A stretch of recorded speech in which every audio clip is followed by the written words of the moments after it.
The lawyer's voice echoed through the mahogany-paneled courtroom, reading my father's will with the practiced monotony of someone who'd done this 1,000 times before.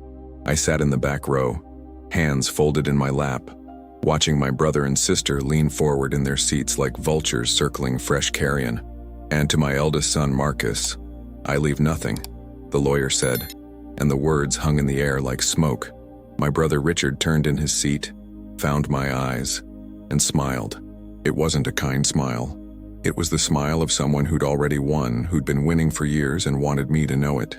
My sister Claire didn't even bother to look back. She just reached over and squeezed Richard's hand, and I saw the diamond bracelet on her wrist catch the afternoon light streaming through the tall windows. That bracelet had belonged to our mother.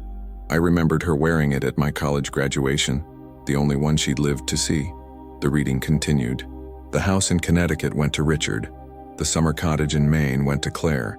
The investment portfolio, the vintage car collection, the shares in the family business, all divided neatly between them. My father's signature sat at the bottom of each page, that distinctive scrawl I'd known my entire life, the one that had signed my birthday cards and permission slips, and the check that paid for my first apartment when I'd moved to the city. Except something about it looked wrong. The capital J in James, my father's first name, had always had a particular flourish, a loop he'd developed after years of signing documents. This signature's J was flat, hurried, missing that characteristic curl. I said nothing. I stood when everyone else stood, walked out when they walked out, and listened to Richard's voice boom across the parking lot as he discussed selling the Connecticut house before winter. "No point keeping it heated for no reason," he said, loud enough for me to hear. Claire laughed, that high tinkling sound she'd perfected at boarding school, and they climbed into Richard's Mercedes. I got into my 10-year-old Honda and sat there for a long time, watching the leaves skitter across the asphalt in the October wind. My phone buzzed. A text from Richard. "Don't contest it. You'll only embarrass yourself." I deleted it without responding. The house where I'd grown up looked smaller than I remembered. I parked on the street instead of the driveway, some instinct telling me not to announce my presence. The for sale sign already stood on the front lawn, Richard's realtor's face beaming from the placard. I still had my key. They hadn't thought to ask for it back. Or maybe they assumed I'd be too proud to use it. The lock turned smoothly and I stepped into the foyer where my father had taught me to tie my shoes, where my mother had taken our Christmas card photos every year, where everything smelled like furniture polish and old books and memories. I wasn't there to steal anything. I wasn't even sure what I was looking for. I just needed to be in his space one more time, to understand how the man who'd called me every Sunday for 35 years had decided to write me out of his life without explanation. His study was exactly as he'd left it. The desk calendar still showed March, the month he'd died. His reading glasses sat folded on top of a biography of Teddy Roosevelt. The leather chair still bore the impression of his weight. I sat in that chair and opened the desk drawers one by one. Bills, paid and filed. Correspondence with his accountant. A folder of newspaper clippings about Richard's law firm. Another about Claire's gallery opening. Nothing about me. But then I'd never been the successful one. Never given him anything to clip and save. I was about to close the bottom drawer when I saw it. A corner of paper sticking out from under the felt lining. I pulled it free. It was a letter, in my father's handwriting, dated 2 weeks before he died. "To my son Marcus," it began, and my hand started shaking. The letter was short. He'd been diagnosed with stage 4 pancreatic cancer. He had weeks, maybe a month. He'd decided not to tell anyone, not to burden us with hospital visits and false hope. But he wanted me to know that I'd always been his favorite, the one who'd chosen his own path instead of following the money, the one who reminded him of the man he'd wanted to be before life had made him practical. He was leaving me the one thing that mattered most, his father's pocket watch, the one that had survived 2 world wars, and a safety deposit box key. The box number was written at the bottom, 447, First National Bank, Downtown Branch. I read the letter 3 times. Then I heard the front door open. "I told you he'd come sniffing around," Richard's voice carried from the foyer. I folded the letter and slipped it into my jacket pocket, then stood and walked out of the study. Richard and Claire stood in the hallway, and behind them was a man I didn't recognize. Tall, silver-haired, expensive suit. "This is our lawyer," Richard said. "We're documenting everything for the estate. You're trespassing, Marcus." "I have a key." I said quietly. Had a key, Claire corrected. She held out her hand. The house is ours now. You need to leave.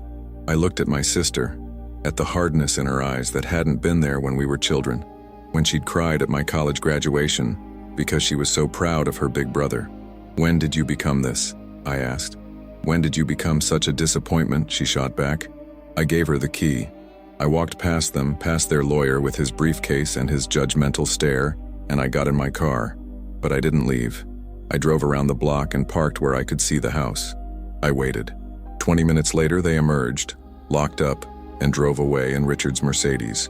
I waited another 10 minutes, then I walked back. The window to the basement had never locked properly. My father had always meant to fix it. I slid it open and dropped down into the darkness, landing on the concrete floor with a thud that echoed through the empty space.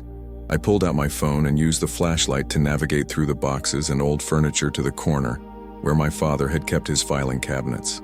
The bottom drawer was labeled Personal Private. Inside were folders dating back decades. Birth certificates, marriage license, divorce papers from his first marriage before my mother.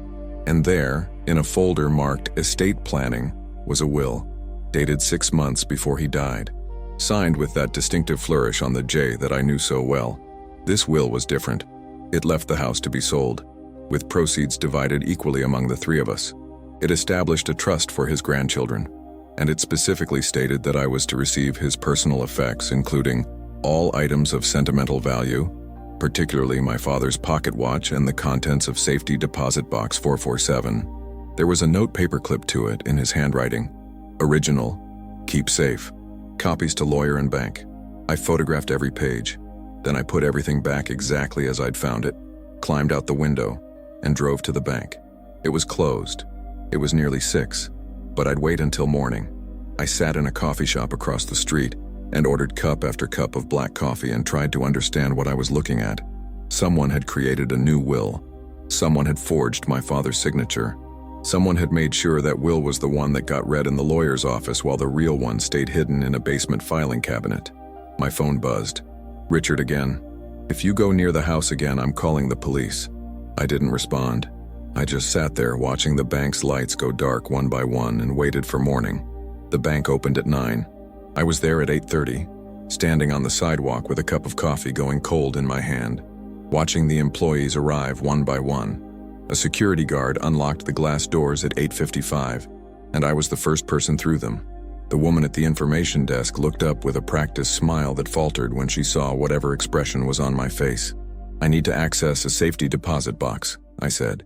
She directed me to a desk in the corner where a younger woman sat, her nameplate reading Jennifer Cortez Client Services. I gave her the box number and showed her my ID. She typed something into her computer, frowned, typed again. I'm sorry, sir, she said. This box is registered to James Whitmore, deceased. Access is restricted to the executor of the estate. I'm his son. I understand, but without executor authorization. Who's the executor? She glanced at her screen. Richard Whitmore. Of course it was. I pulled out my phone and showed her the photograph of the original will, zooming in on the section about the safety deposit box. This is my father's actual will, I said. It states that I'm to receive the contents of box 447. The will that named my brother executor is a forgery. Jennifer's professional smile disappeared entirely. Sir, that's a very serious accusation. I know. I'll need to speak with my manager. She disappeared into an office behind the teller windows. I sat in the uncomfortable chair and watched customers come and go, making deposits, cashing checks, living their normal lives while mine unraveled and rewove itself into something I didn't recognize. Jennifer returned with a man in his 50s, gray suit, tired eyes. Mr. Whitmore, he said. I'm David Chen, branch manager. Ms. Cortez explained the situation. I'm afraid without a court order, we cannot grant you access to that box. Then I need to know who accessed it last. He hesitated. That information is confidential. My father is dead. Someone forged his will. I have evidence. I'm asking you to tell me if anyone has accessed that box since his death. David Chen looked at me for a long moment and I saw something shift in his expression. Recognition, maybe, or sympathy. He'd probably seen this before. Families tearing each other apart over money. Wait here, he said. He was gone longer this time. When he returned, He sat down across from me and folded his hands on the desk.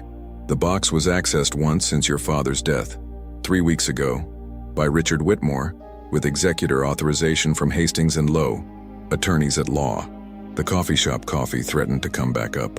What was in it? I can't tell you that, but I can tell you that Mr. Richard Whitmore spent approximately 45 minutes in the private viewing room, and when he left, he was carrying a manila envelope and a small wooden box. The pocket watch, my grandfather's pocket watch that had survived Normandy and the Battle of the Bulge that my father had shown me once when I was 10 years old, letting me hold it carefully in both hands while he told me about the man who'd carried it through hell and brought it home. I need that court order, I said. I'd recommend speaking with an attorney. I left the bank and sat in my car and called the only lawyer I knew, my college roommate Jake, who'd gone to law school while I'd gotten my teaching degree and ended up making a third of his salary. He answered on the second ring. "Marcus? Jesus, I heard about your dad. I'm sorry, man. Jake, I need help." I told him everything. The will reading, the forged signature, the original will in the basement, the safety deposit box, Richard's visit to the bank. Jake was quiet for a long time after I finished. "You're sure about the signature?" he asked. "I'm sure. And you have photographs of the original will?" "Every page." Okay, this is... Marcus, this is fraud. This is serious criminal fraud. If you're right, your brother could go to prison. I know. Do you want that? Because once we start this, there's no taking it back. Your family. My family already ended, I said. They ended it when they forged my father's signature and stole everything he wanted me to have. Jake exhaled slowly. "Meet me at my office in an hour. Bring everything you've got." I drove to Jake's office in a glass tower downtown, rode the elevator to the 14th floor, and spread the photographs across his conference table. He studied them for a long time, occasionally making notes on a legal pad, occasionally zooming in on details. "The signatures are different," he said finally. "Even I can see that, and I'm not a handwriting expert. But we'll need one. We'll need testimony from someone who can state definitively that the second will is a forgery. How long will that take? A few days to find the right expert, maybe a week to get a preliminary analysis. Then we file for an emergency hearing to freeze the estate and get access to that safety deposit box before your brother can dispose of whatever's in it. If he hasn't already. He took it 3 weeks ago. Then we might already be too late. But we have to try." Jake looked up at me and his expression was serious. "Marcus, I need to ask you something. Is this about the money?" "No. Because if it is, that's fine. You're entitled to your inheritance. But I need to know what's driving this." I thought about my father's letter, still folded in my jacket pocket, about the words "you've always been my favorite," and how much they'd meant, how much they'd hurt. "It's about the truth," I said. "He wanted me to have something, and they took it. Not just the money or the watch. They took his last wishes. They took his voice. I want it back." Jake nodded slowly. "Okay, then let's get it back." The handwriting expert was a woman named Dr. Patricia Vance, who worked out of a small office that smelled like old paper and magnifying glass cleaner. She examined the photographs for 3 hours while Jake and I sat in her waiting room, drinking bad coffee and not talking. When she finally emerged, she was holding a typed report. "It's a forgery," she said. "A decent one, but a forgery. The pressure points are wrong, the letter spacing is inconsistent, and whoever did it missed several key characteristics of Mr. Whitmore's natural hand. I can testify to that in court." Jake filed the emergency motion that afternoon. The hearing was set for the following Monday, 4 days away. I spent those 4 days in a strange limbo, going to work at the high school where I taught history, standing in front of teenagers and talking about the Constitutional Convention while my own life fell apart. Richard called twice. I didn't answer. Claire sent a long email about how I was tearing the family apart, how our father would be ashamed, how I'd always been jealous of their success. I deleted it without finishing. On Sunday night, I couldn't sleep. I lay in my apartment and stared at the ceiling and thought about all the Sunday phone calls, my father's voice asking about my week, telling me about the book he was reading, never mentioning that he was dying, never saying goodbye. At 2 in the morning, I got up and drove back to the house. The for sale sign was still there, but now there was a sold sticker across the realtor's face. Richard had found a buyer. I sat in my car across the street and watched the dark windows and wondered if the new owners would ever know what had happened here. What secrets were buried in the basement filing cabinet? The courtroom on Monday morning was smaller than the one where they'd read the fake will. Judge Margaret Thornton presided, a woman in her 60s with steel gray hair and eyes that missed nothing. Richard and Claire sat with their lawyer, not the silver-haired man from the house, but a woman in a severe black suit who looked like she ate opposing counsel for breakfast. Jake sat beside me, his briefcase open, documents organized in neat stacks. The judge reviewed our motion, then looked up. "Mr. Whitmore, Richard Whitmore, you're the executor of your father's estate?" Richard stood. "Yes, Your Honor." "And you're aware that your brother is alleging the will you submitted for probate is a forgery?" "I'm aware of the allegation, yes. It's completely baseless. We'll see about that." "Mr. Chen, you're the bank manager who can testify about the safety deposit box?" David Chen stood from where he'd been sitting in the back. "Yes, Your Honor." "And Dr. Vance, you're the handwriting expert?" Dr. Vance stood. "Yes, Your Honor." Judge Thornton looked at all of us, and I saw something in her expression that might have been weariness or might have been disgust. "I've been doing this for 23 years, she said. "I've seen a lot of families destroy themselves over money. Let's try to establish the facts before we burn everything down." Dr. Vance approached the bench. Dr. Vance approached with her report and a large folder containing enlarged photographs of both signatures. She placed them on the judge's bench, pointing with a pen as she spoke. "Your Honor, if you look at the capital J in James, you can see the original signature has a distinctive upward flourish that curves back on itself. The questioned signature lacks this entirely. Additionally, the pressure points, visible under magnification, show hesitation marks consistent with someone copying rather than signing naturally. The T in Whitmore crosses at a different angle, and the final E trails off differently. These are not variations in the same hand. These are two different people writing the same name." Judge Thornton studied the photographs through reading glasses. "How certain are you?" "I would testify with absolute certainty that these signatures were made by different individuals." The judge looked at Richard. "Mr. Whitmore, do you have an explanation for this discrepancy?" Richard's lawyer stood quickly. "Your Honor, we haven't had the opportunity to retain our own expert to examine these documents. We'd request a continuance to—" "Denied," Judge Thornton said. "This is an emergency hearing about a safety deposit box that your client has already accessed. Mr. Chen, please tell the court what happened when Richard Whitmore came to your bank."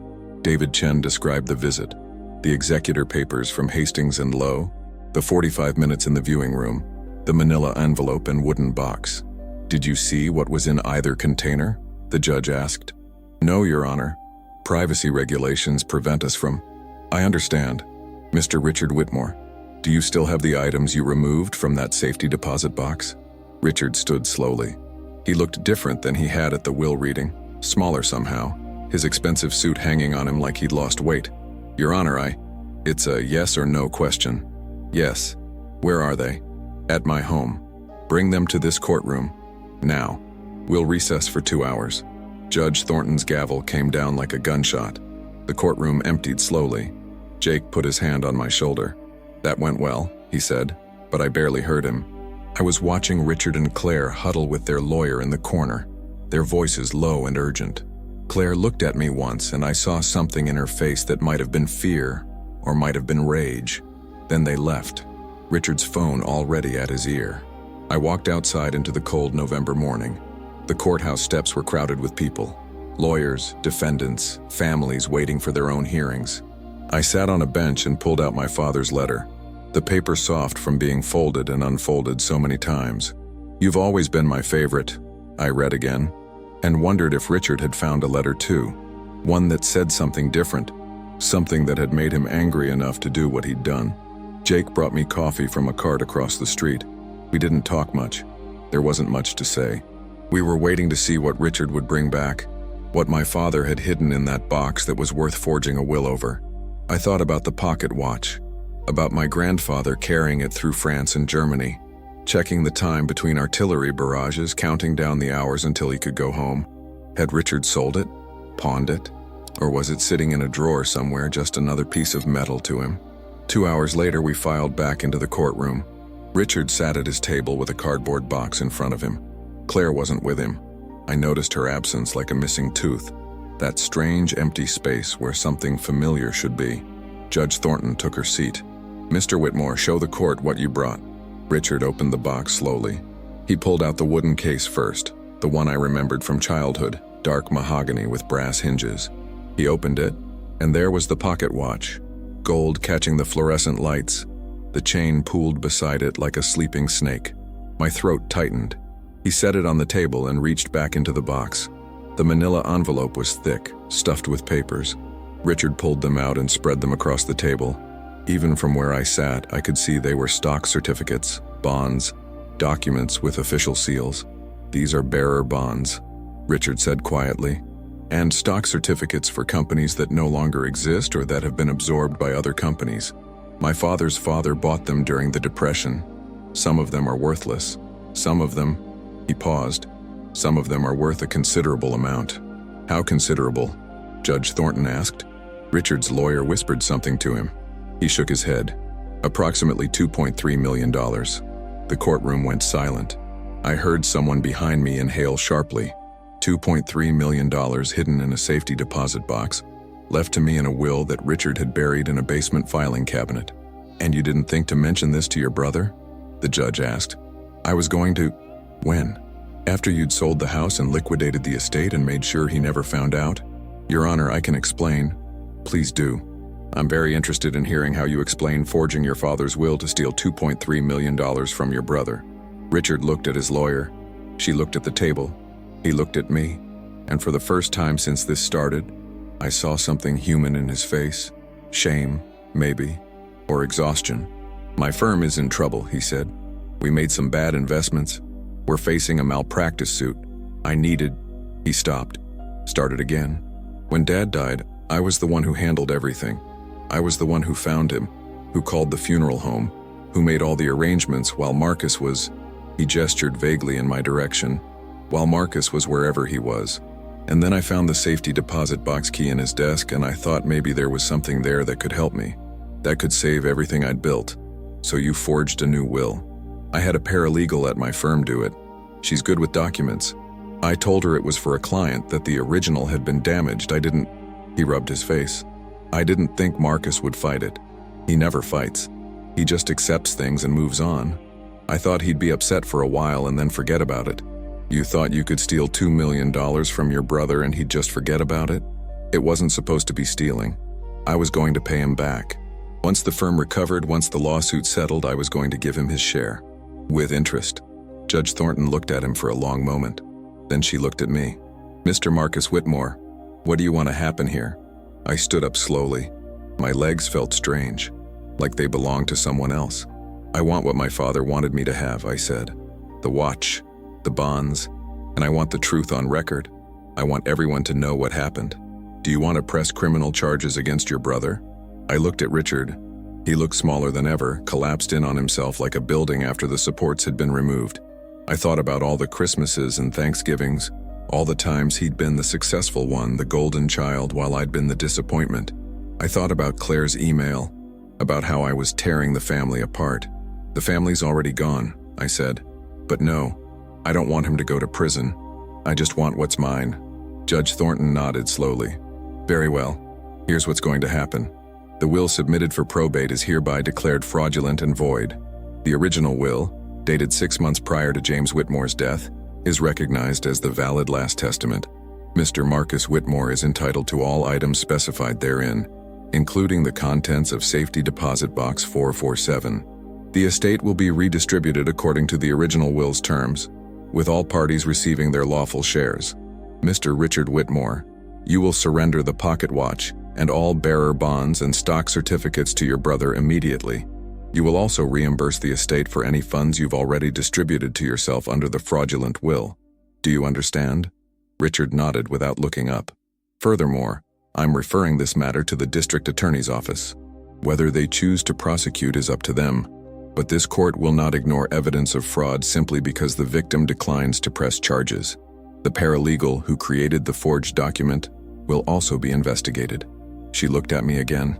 "Mr. Whitmore, is there anything else you wish to say?"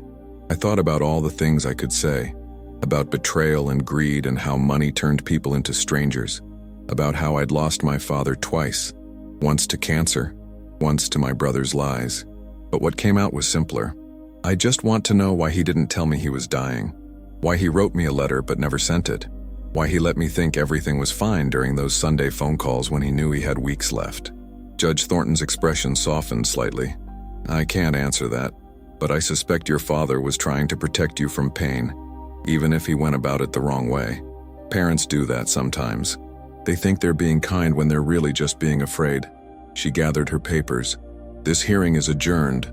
Mr. Richard Whitmore, you have 24 hours to transfer all assets to your brother. If you fail to comply, I'll hold you in contempt. Dismissed. The gavel came down again and it was over. Jake and I walked out into the afternoon sunlight. The cardboard box was in my hands now, heavy with my grandfather's watch and my father's secrets. You did it, Jake said. You won.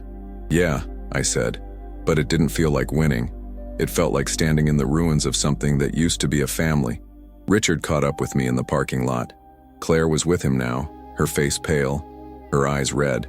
Marcus, Richard said, and his voice cracked on my name. I'm sorry. I'm so sorry. I was desperate and stupid and He stopped. I don't expect you to forgive me. I just need you to know that I'm sorry. I looked at him, at my brother who'd taught me to ride a bike and helped me with my algebra homework, and stood beside me at our mother's funeral, at the stranger he'd become, or maybe always had been. You were right, I said. I don't fight. I accept things and move on. So that's what I'm going to do. I'm going to accept that you're not my brother anymore, and I'm going to move on. Claire made a sound like a sob. Marcus, please.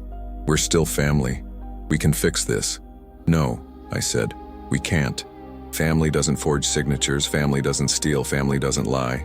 I looked at both of them. I hope your firm survives, Richard. I really do. Not for your sake, for your employees who didn't do anything wrong. But I don't want to see you again. Either of you. I got in my car and drove away. In the rearview mirror, I saw them standing together in the parking lot, two figures getting smaller and smaller until they disappeared.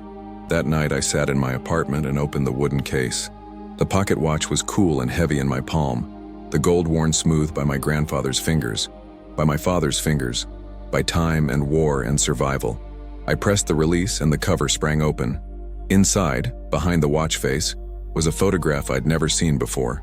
My grandfather in his uniform, young and serious, and beside him a woman I didn't recognize.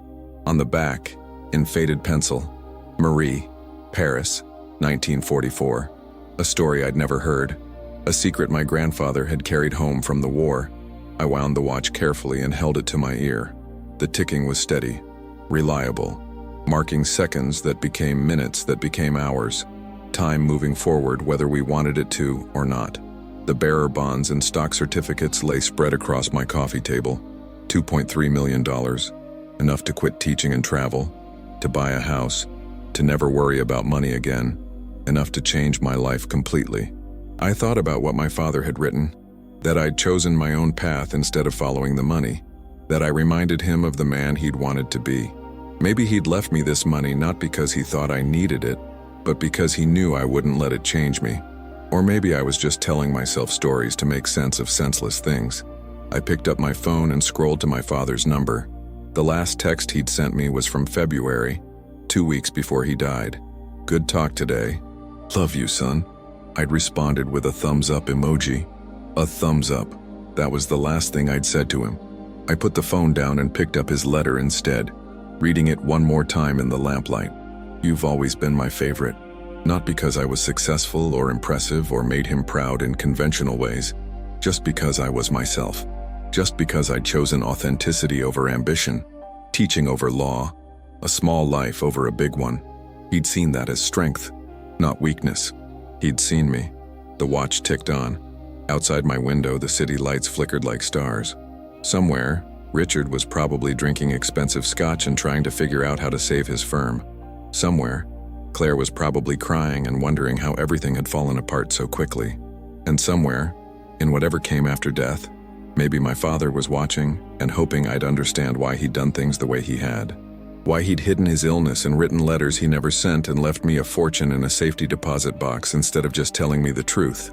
I didn't understand, but maybe that was okay. Maybe understanding wasn't the point. Maybe the point was just to keep going. to keep teaching history to teenagers who didn't care, to keep living a small, authentic life, to keep the watch wound and ticking and carry it forward into whatever came next. I closed the wooden case and set it on the shelf beside my books. Then I opened my laptop and started writing an email to the district attorney's office. Judge Thornton had referred the case, but I wanted to make sure they had my statement, my photographs, everything they needed. Not because I wanted Richard to suffer. I meant what I'd said about not pressing charges, but because the truth mattered, because my father's voice mattered, because someone had tried to erase his last wishes, and that couldn't just be forgotten. The email took me an hour to write. When I finished, I read it through twice, then hit send and closed the laptop. It was done. All of it was done. I slept better that night than I had in months. I sat in my classroom the next morning, watching my students file in with their backpacks and their phones and their complete indifference to the Treaty of Versailles. Usually I'd feel that familiar weight of futility, talking to walls, shouting into voids, wondering if anything I said ever stuck. But today was different. Today I had my grandfather's watch in my pocket, ticking steadily against my chest, and it felt like carrying a piece of history that actually mattered. "Mr. Whitmore," a voice said, and I looked up to see Emma Chen standing at my desk. She was one of my better students, actually read the assignments, actually asked questions. "Are you okay? You seem different." "Different how?" "I don't know, lighter maybe?" She shrugged. "My mom says people look different after they let go of something heavy." I thought about that, about the weight of my father's death, my brother's betrayal, the years of feeling like the family disappointment, about how all of it had compressed into something dense and dark that I'd been carrying without realizing it. "Your mom's a smart woman," I said. The day passed in its usual rhythm. Lectures, discussions, a quiz that half the class failed because they hadn't studied. During lunch, I sat in my empty classroom and called the estate lawyer Jake had recommended, a woman named Patricia Morris who specialized in complex inheritances. She'd already reviewed the case files. "The house sale is going to be complicated," she said. "Your brother accepted an offer and signed contracts under fraudulent authority. The buyers could sue. This might take months to untangle." "I don't care about the house," I said. "Let Richard deal with it. Let him explain to the buyers what happened. I just want to make sure the estate is distributed correctly according to my father's real will. That's straightforward enough. The bonds and certificates will need to be properly transferred, and some will need to be liquidated through specific channels. I'd estimate 3 to 4 months before everything's settled. In the meantime, you should think about what you want to do with the money." I hadn't thought about it. Not really. $2.3 million was an abstract concept, numbers on paper, not something real. "I'm a high school history teacher," I said. "I make $42,000 a year. I don't know what people do with that kind of money." "Most people make mistakes," Patricia said. "They buy things they don't need, invest in schemes that sound too good to be true, or give it away to family members who suddenly remember they exist. My advice? Don't do anything for 6 months. Let it sit. Let yourself adjust to the idea. Then make decisions slowly." After school, I drove to my father's house, Richard's house technically, until the estate was settled. The for sale sign was gone, probably taken down by the embarrassed realtor after the court hearing. I used the key Jake had gotten from the estate lawyer and let myself in. The house was exactly as I'd left it, frozen in time, waiting for someone to decide its future. I went to my father's study and sat in his chair again. The letter was still in my jacket pocket, but I didn't need to read it anymore. I'd memorized every word, every loop of his handwriting, every place where the pen had pressed harder because he'd been feeling something he couldn't quite express. I opened the desk drawer and pulled out the folder of newspaper clippings about Richard and Claire. Underneath them was another folder I hadn't noticed before. Thinner, older. I opened it. Inside were clippings about me. My college graduation announcement from the local paper. A letter to the editor I'd written about education funding. A small article from 3 years ago, when my students had won a state history competition. He'd saved them all, filed them away where no one would see, where Richard and Claire wouldn't know he'd been proud of me too, just in a different way, a quieter way. I sat there for a long time, holding those clippings, and something inside me that had been clenched tight for years finally loosened. He'd seen me. He'd always seen me. He just hadn't known how to say it out loud, how to tell his successful children that he valued something other than success. So he'd written a letter he never sent and hidden his pride in a folder at the bottom of a drawer. and left me a fortune that proved I'd been worth something all along. My phone rang. Unknown number. I almost didn't answer, but something made me pick up. Mr. Whitmore? This is Detective Sarah Brennan with the District Attorney's Office. I'm calling about the estate fraud case. Do you have a few minutes? Yes. I've reviewed your statement and the evidence. I want you to know we're taking this seriously. Forgery, fraud, theft, these are significant crimes. But I also want to be transparent with you about what prosecution would look like. Your brother would likely face felony charges. He could lose his law license. He'd probably avoid prison if he cooperated and made full restitution, but his career would be over. His family would suffer. I need to know if you're prepared for that. I looked at the clippings spread across my father, the evidence of a man who'd loved quietly, who'd valued character over achievement, who'd wanted his children to be good more than he'd wanted them to be successful. What happens if I ask you not to prosecute? We can still pursue charges without your cooperation, but it becomes harder. The defense would argue this was a family dispute, that you got what you wanted through civil court, that criminal prosecution is vindictive. A jury might agree. Without your testimony, we might not win. Then don't prosecute, I said. He's already lost everything that matters. His reputation, his family, his integrity. Putting him in prison won't give me anything I don't already have. Detective Brennan was quiet for a moment. That's generous of you. It's not generous. It's just enough. I have what my father wanted me to have. The rest is just revenge, and revenge doesn't bring anyone back. All right, I'll close the case as resolved through civil action. But Mr. Whitmore, for what it's worth, I think your father would be proud of how you handled this. After she hung up, I sat in the silence of my father's study and let myself cry for the first time since he'd died. Not angry tears or bitter tears, just the simple grief of missing someone who'd understood me in ways I hadn't understood myself. The watch ticked in my pocket, counting seconds, and somewhere in the house a pipe creaked, and outside the November wind rattled the windows, and it all felt like a kind of music, the sound of time passing, of things ending and beginning, of life moving forward whether we were ready or not. I gathered the clippings and put them back in the folder, then took the folder with me. I locked the house and drove home through the early darkness, past houses with lights in the windows and families sitting down to dinner and lives that looked simple from the outside, even though they probably weren't. At a red light, I pulled out my phone and scrolled to Claire's number. My finger hovered over it for a long moment.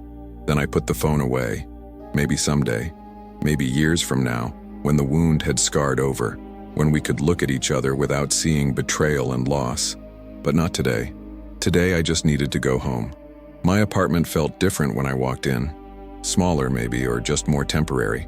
$2.3 million meant I could buy a house, could live somewhere with a yard and a garage and room for all the things I'd never had space for. But I wasn't ready for that yet. Patricia was right. I needed to let it sit, let myself adjust, let the money be an idea before it became a reality. I made dinner, pasta, sauce from a jar, the same meal I'd made 1,000 times. I ate it at my small table and watched the city lights through my window and thought about my grandfather carrying that watch through France, checking the time between battles, counting down the hours until he could go home to Marie, whoever she was.